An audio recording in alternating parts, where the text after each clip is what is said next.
Hey, how you guys doing? This is Mark Karaki of Impact Africa Network.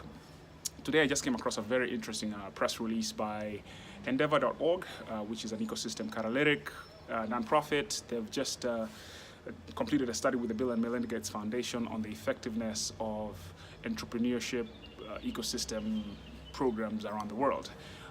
In essence, there are two things that came out of that study.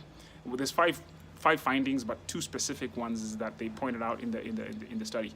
Number one is unqualified leaders being elevated into positions of influence in these ecosystems, and as a result, because those leaders don't have experience, they end up focusing on low potential businesses, and because everything seems to look the same to people who may not have the experience of what a good high potential startup is.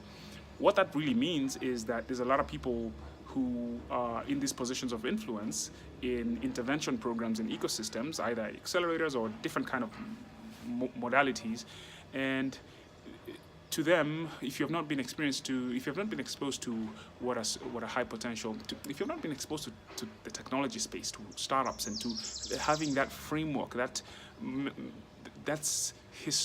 experience to actually be able to evaluate high potential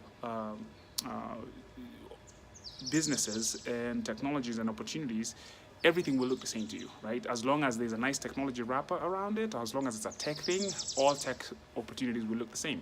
That's not true.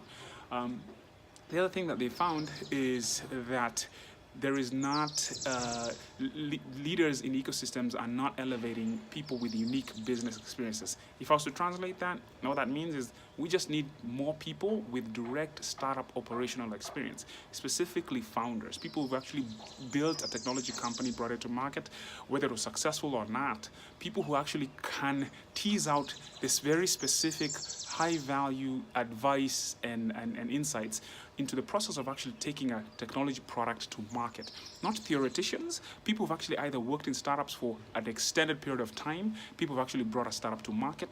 Those are the people who should actually be exposed, or those are the people that emerging entrepreneurs should be exposed to.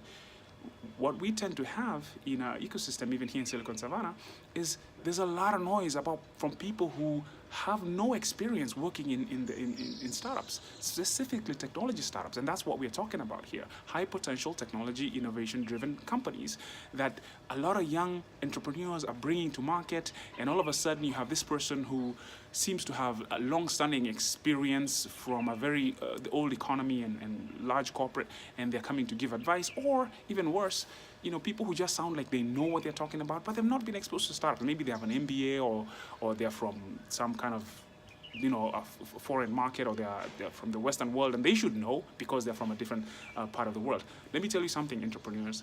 Very, very important thing. When somebody purports to give you advice, if you are bringing a tech product to market, they should have direct, long-standing startup experience in a technology environment. Anybody else who does not have that experience should not be giving you any advice on how to build your business. They can give you advice on, if they have a financial background, they can talk about financials. If they have a legal background, they can talk about legal. If they have, those are kind of very specific kind of objective bodies of domains. They can contribute to what you're looking for. If it's about your product, if it's about go-to-market, it's about anything else about building your company, anybody who's talking to you about that type of stuff should have long-standing, either as an entrepreneur who's brought a product to market, or they should actually have worked in startups for a significant period of time to be able to actually give you that advice. So that's all I gotta say about that. That is straight from the study done by Endeavor and Bill and Melinda Gates Foundation. The truth is coming out right now. The chickens are coming home to roost. All these pretenders out here in different ecosystems around the world who sound like they know what they're talking about, and they're hurting entrepreneurs. Well, guess what? Time's up, right? Let the real players play. That's what it's gonna be about.